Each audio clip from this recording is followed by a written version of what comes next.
kalau kita belum bagaikan tanah liat di tangan pencipta, maka biarpun ada pelayanan, tapi selalu ditandai kekerasan. Karena ada kekerasan, ya terjadilah kebencian, terjadilah merasa lebih pintar, terjadilah merasa sombong. Saudara-saudaraku, pelayanan bisa, ibadah bisa, tapi karunia roh tidak akan berkembang.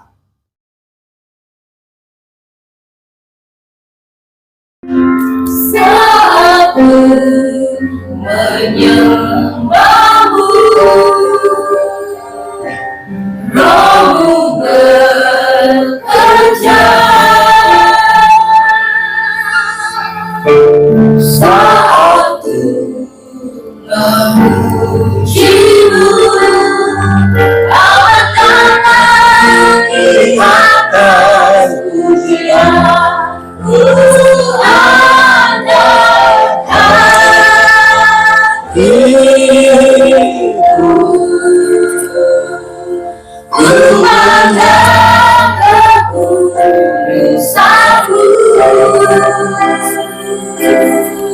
Satu sembah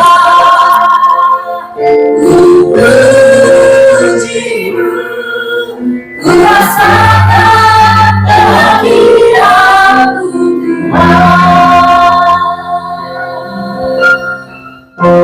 Saat ku menyembahmu, rohmu bekerja. Saat ku memujimu, kau bertahan di atas pujian. Tuhan dan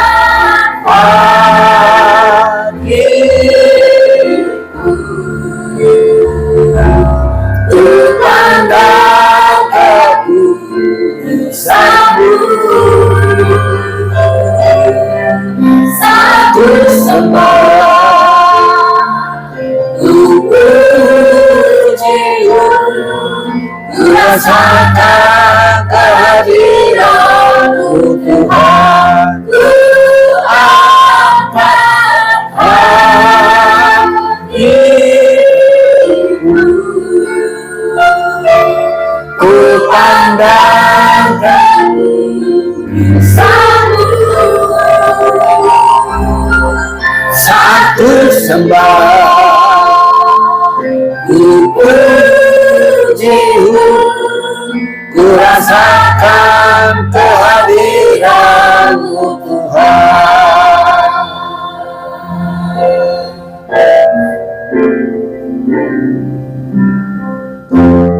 Saat ku menyembahmu, rohmu bekerja. Saat ku memujimu, kau berkata di atas pujian. Ku angkat hatiku,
doa penyembahan ini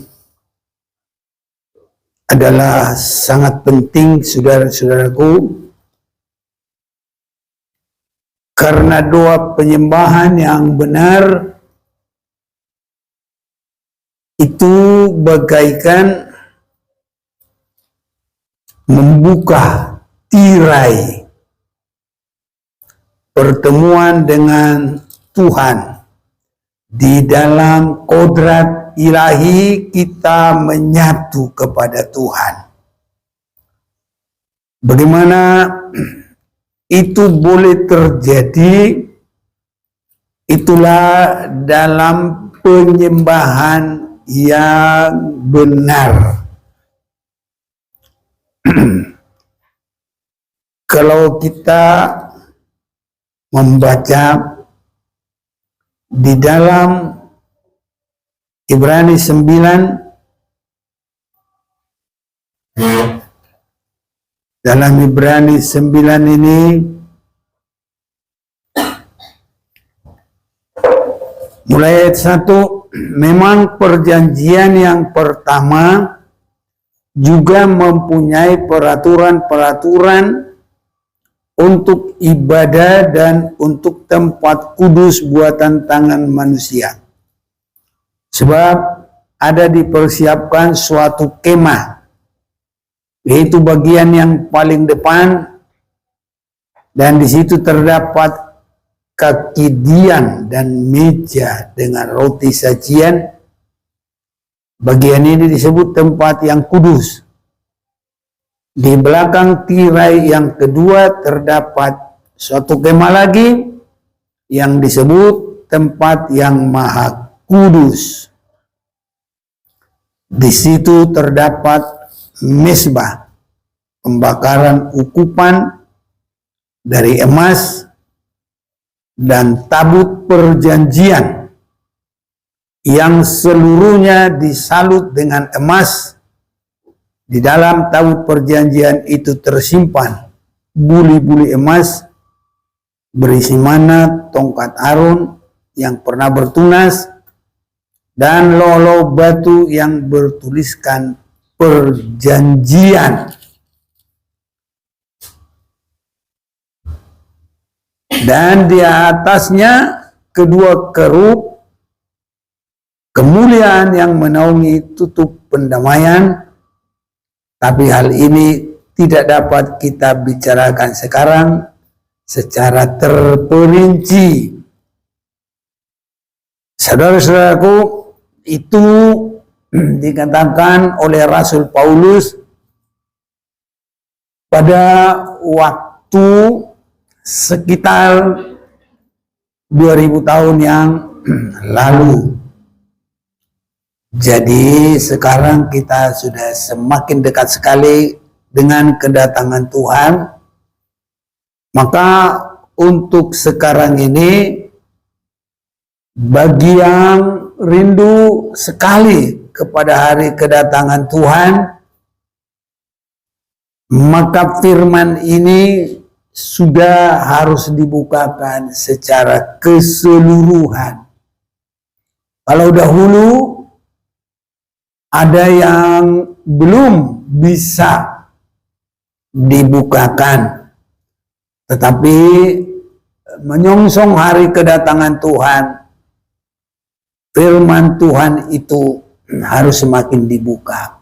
Karena firman Tuhan itu bila itu dibuka, maka itu adalah pribadi Tuhan mencipta kehidupan kita menjadi kehidupan yang berkenan kepada Tuhan.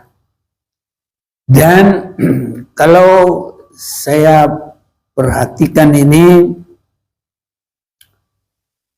ada 3 tempat. 1 halaman tidak ada lagi dibicarakan di sini.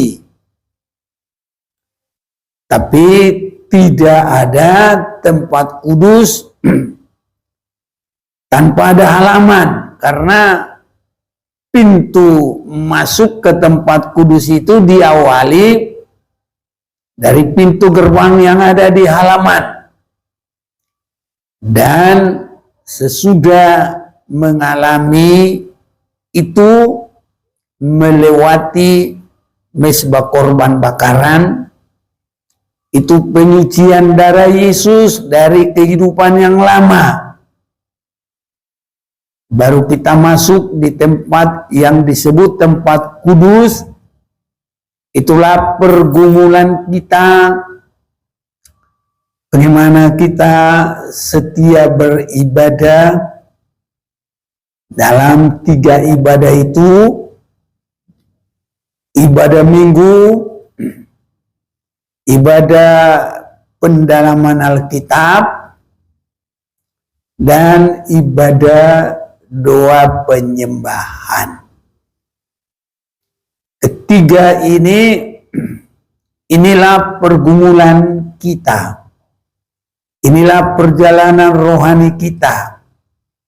Inilah semuanya anak-anak Tuhan, umat-umat Tuhan yang rindu kepada hari kedatangan Tuhan, bergumul setia di dalam ruang kudus ini. Kita menerima penyucian, pembentukan lewat kehidupan atau ibadah raya, lewat pendalaman firman, dan lewat penyembahan. Itu sebabnya malam hari ini penyembahan, kita bukan hanya berdoa begitu saja. Kalau hanya berdoa begitu saja tanpa dibimbing firman, tanpa pengertian firman dan dibimbing Roh Kudus, kita akan tetap sama di tempat yang sama, dalam arti kerohaniannya tidak meningkat. Itu sebabnya kalau kita lihat pada awalnya tadi dalam ayat yang kedua dan 3, sebab ada dipersiapkan suatu kemah, yaitu bagian yang paling depan. Ini yang paling depan, yang berdinding dengan halaman, dan di situ terdapat kaki dian. Inilah pelita. Kenapa itu menunjukkan ibadah raya, ibadah minggu? Karena di situ ada ruas-ruas dari pelita itu, dan itu menunjukkan gereja umat Tuhan.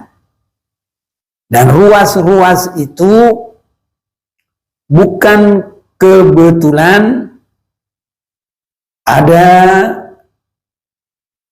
39 ruas-ruas itu, ruas-ruas pelita itu kalau diperteli satu-satu. Jadi 36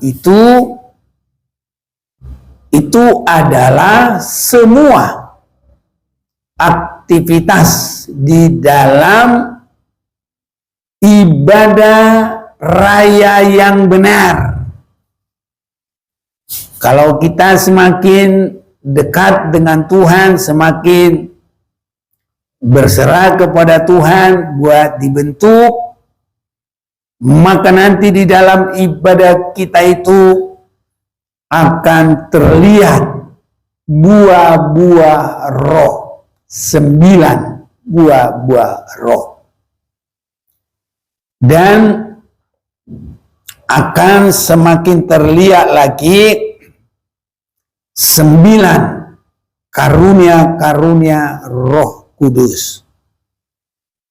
Itu dalam jemaat diterima oleh mereka yang sungguh-sungguh berserah kepada Tuhan, dan dengan penuh kerinduan Tuhan lihat Maka Tuhan membagi-bagikan karunia itu. Karunia itu ada 9 karunia. Jadi sama banyaknya dengan buah roh. Buah roh juga 9. Karunia-karunia dari Roh Kudus juga 9. Jabatan-jabatan yang dari Roh Kudus juga ada 9. Dan perbuatan kasih yang dikerjakan Roh Kudus juga ada 9. Jadi 36. Itu pelita. Jadi pekerjaan Roh Kudus sepenuh di dalam gereja. Masih terlalu banyak yang kita harus doakan, dan masih terlalu jauh penyerahan kita. Saudara-saudaraku, supaya Roh Kudus ini boleh bekerja,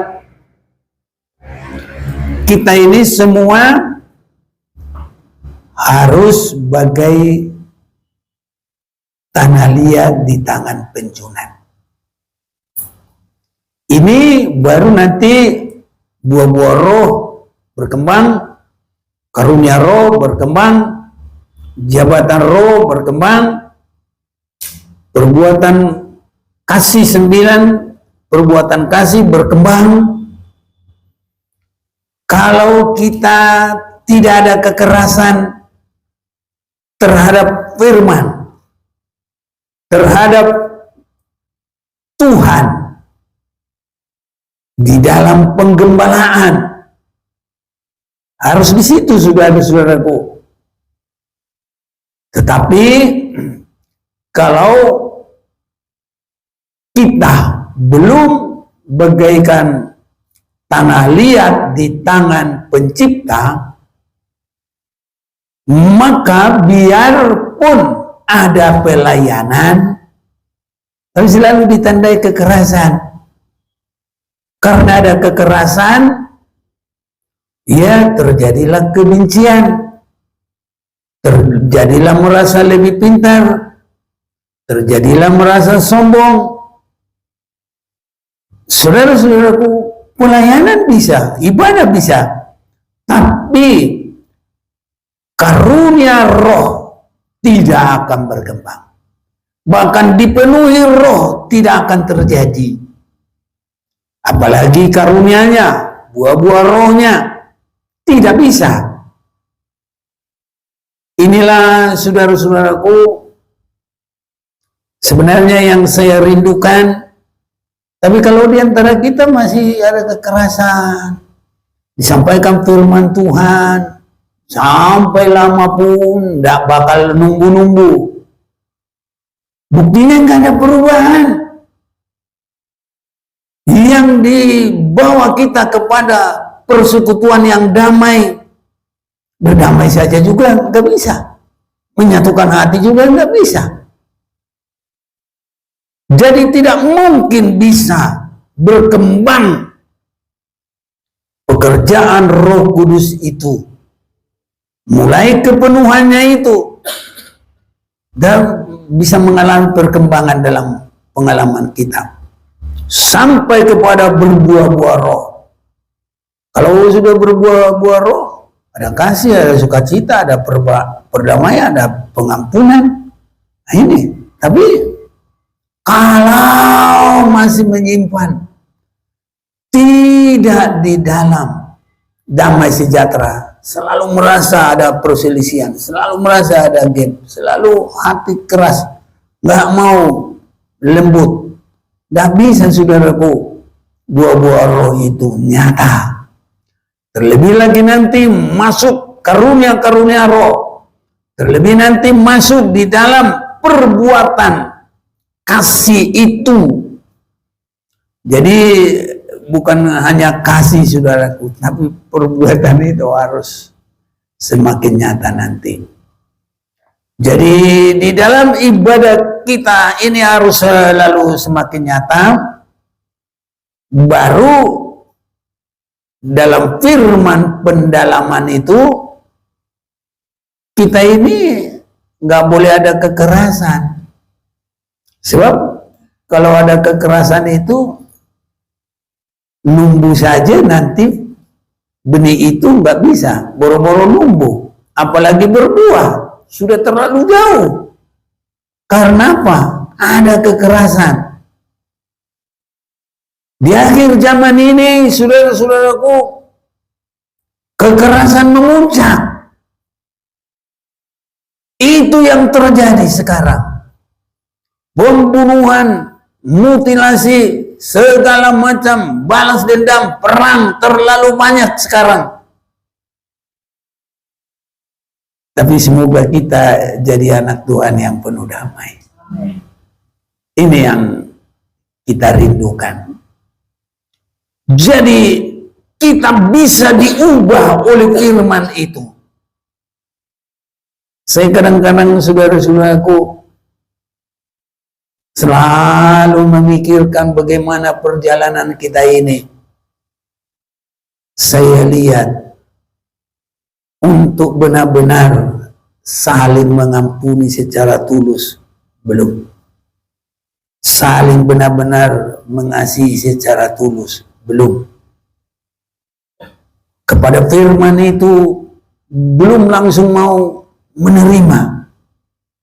Sebab kalau firman itu berkata jangan mempertahankan keakuan, saudara-saudaraku, terlalu sulit untuk mengorbankan keakuan seperti Yesus. Padahal saya pikir kalau Filipi 2 ayat 5 dan 6, saya rasa kita sudah hafal. Gue sering. Jadi hendaklah pikiran yang ada pada Yesus Kristus ada pada kamu. Ayat 6-nya itu, yang walaupun dalam rupa Allah tidak menganggap kesetaraannya itu dengan Allah. Kalau kita belum benar aja jadi pertahankan terus. Belum benar saya jadi pertahankan. Yesus sudah kealahannya gak dipertahankan. Jadi kadang saya pikir-pikir kita terlalu jauh ini.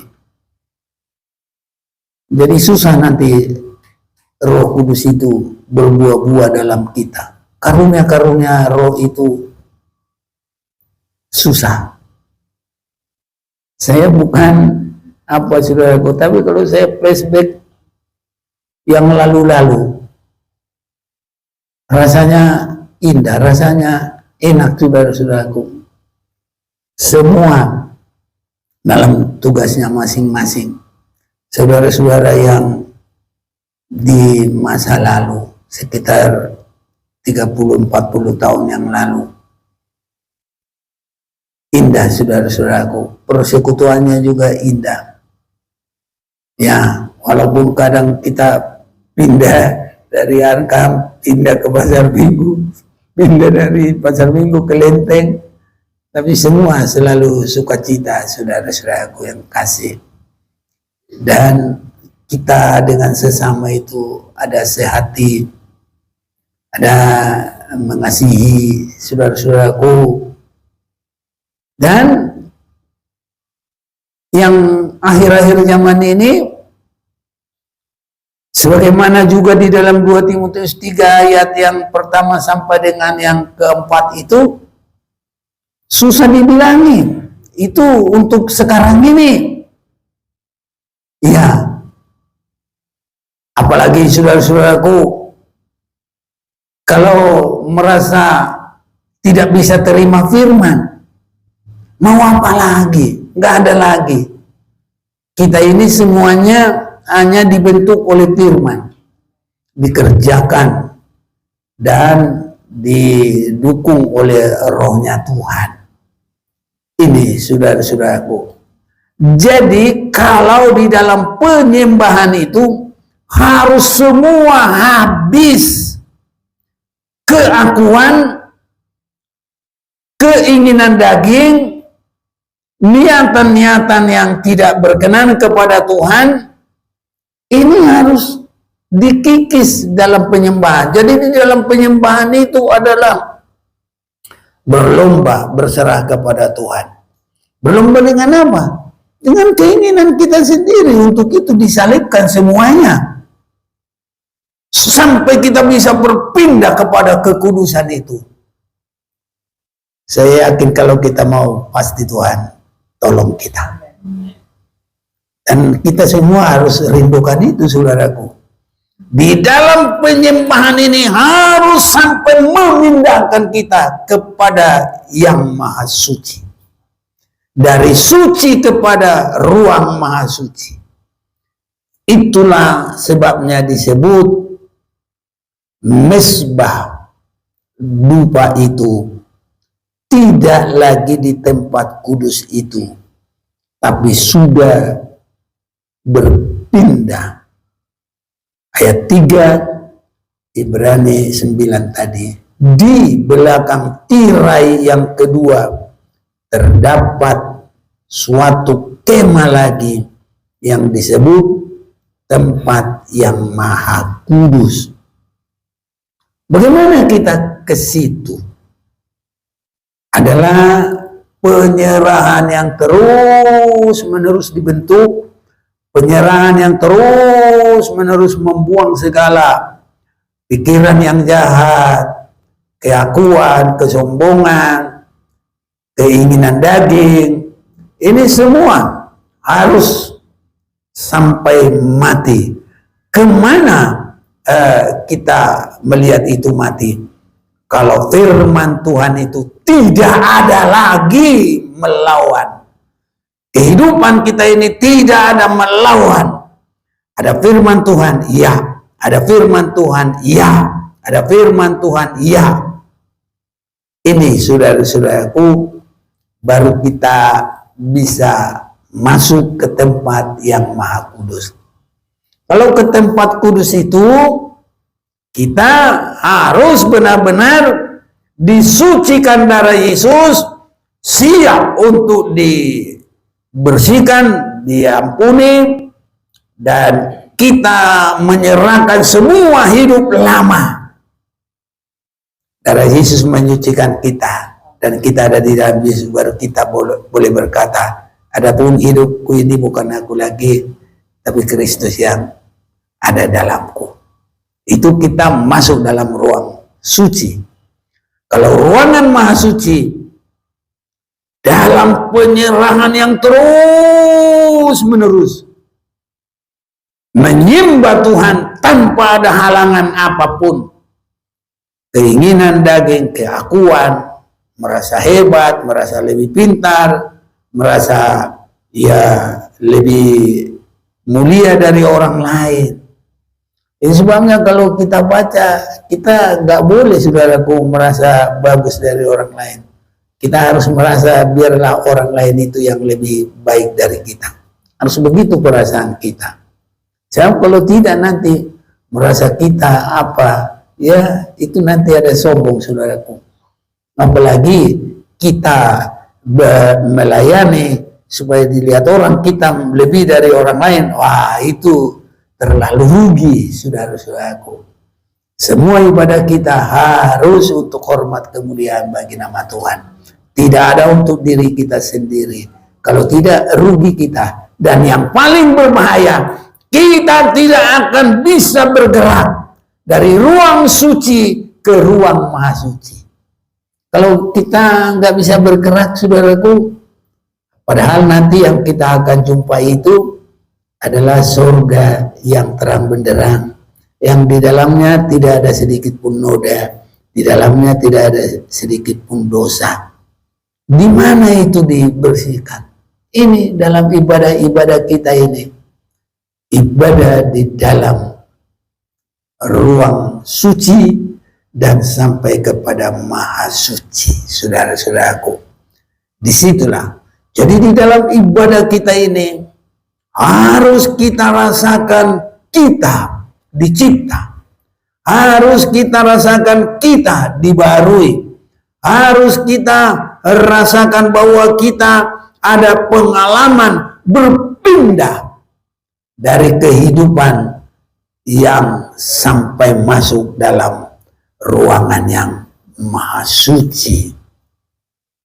Sehingga saudara-saudaraku, Hal ini akan membawa kita nanti, kalau tutupnya tabut Tuhan itu adalah menunjuk Yesus, petinya tabutnya itu, petinya itu adalah gereja. Jadi petinya ini harus bisa menerima tutup itu secara pas. Nah, jadi ibadah kita ini nanti harus membawa kita seperti Yesus. Itu sebabnya kalau kita menyanyi seperti Yesus, itu saja ku minta. Itu mulai penyucian darah, pertobatan yang benar, baru penyucian firman di ruang kudus, itu Bible studi, penyucian firman bersama dengan Roh Kudus, itu kebaktian dalam pelita yang kita katakan itu kebaktian raya, karena semua boleh ikut sama-sama, bersama muda-mudi, bersama bapak ibu, bersama sekolah minggu, semua aja boleh. Makanya kita bilang adalah ibadah raya. Baru ibadah yang ketiga setelah pendalaman Alkitab tadi adalah ibadah penyembahan. Itu sebabnya bagi mereka yang sudah mengerti dan yang benar-benar bisa nanti merasakan, ibadah doa ini menjadi ibadah yang terutama. Kalau kita bisa beribadah hari Minggu, harus lebih mengutamakan ibadah doa penyerahan. Ini saudara-saudaraku, baru kita nanti akan semakin melihat diberkati Tuhan, dan kita nanti akan sampai bergeser. Tabir-tabir itu terbuka. Sama dengan Yesus, waktu dia mati di kayu salib, di Injil Matius, maka tabir di bait Allah itu terbelah. Itu artinya mesbah dupa itu masuk, boleh masuk. Jadi di dalam penyembahan kita harus mati keakuan itu, kehidupan lama itu, apalagi itu sudah jauh sekali. Jadi hal-hal yang kecil-kecil, kalau di dalam susunan kitab, nah itu dalam kitab Wahyu, koreksi-koreksi terakhir. Dan itu tidak ada yang enak-enak, saudaraku. Sering sekali orang mau cari yang enak-enak. Ya, kalau hanya mau enak-enak ya udah. Tapi kalau mau bergeser, siap bagi hari kedatangan Tuhan, tidak bakal bisa. Harus bagaikan pedang bermata dua, mampu untuk memisahkan sendi sumsum, ingatan dan niatan hati. Satu lagi apa? Ibrani 4 ayat 12. Coba dulu nanti yang baca. Firman Tuhan sanggup memisahkan. Boleh. Ibrani 4 ayat 12. Ya. Sebab firman Allah hidup dan kuat dan lebih tajam daripada pedang bermata dua manapun. Ia menusuk amat dalam sampai memisahkan jiwa dan roh, sendi-sendi dan sumsum. Ia sanggup membedakan pertimbangan dan pikiran hati kita. Iya. Ini harus. Banyak orang hanya firman Tuhan dalam penginjilan. Apa itu penginjilan? Iming-iming ada keselamatan, ikut Yesus, mau terima Yesus. Ini memang saudaraku bagus dan benar. Kalau kamu sakit sembuh, nah itu nanti roti makanan kita, jadi cukupkan, ya itu memang. Tapi Yesus kalau melihat itu, kamu cari aku karena kamu kenyang makan, ditinggal. Kamu cari aku karena hanya sembuh, ditinggal juga ya saudaraku. Karena mengikuti Yesus bukan hanya di situ, itu hanya awal pertama. Tapi kalau akhirnya harus Ibrani 12 ini harus masuk. Baru kenyataannya nanti, ya itulah Wahyu pasal yang kedua, Wahyu pasal 3. Koreksi terhadap ketujuh jemaat. Dan yang dikoreksi itu bukan lagi dunia ini, saudaraku. Walaupun di seluruh dunia itu ada yang bagian-bagian begitu, tapi yang level rohaninya dan kerinduannya adalah untuk bertemu Tuhan yang kedua kali. Yang sangat rindu kepada kedatangan Yesus yang kedua kali. Kalau itu kerinduannya, siap saudaraku, bila perlu dihajar habis-habisan. Ini saudaraku, sekarang ini kadang dengar firman Tuhan saudaraku marah. Kadang dipikir kita nyentil. Bukan, itu dijauhkan. Tapi kalau kita baca juga Wahyu 3 ayat 19. Bolehlah sebentar, biar kita berdoa.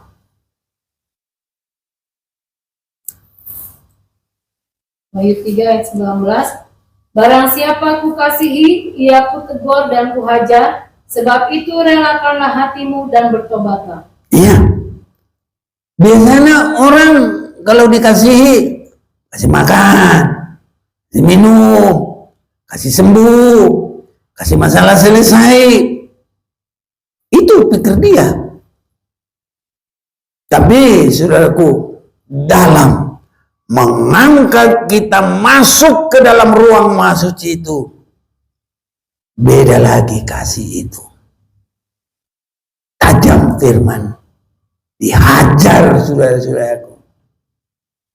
Karena itu nanti mematikan keinginan daging dan semua dosa-dosa kita.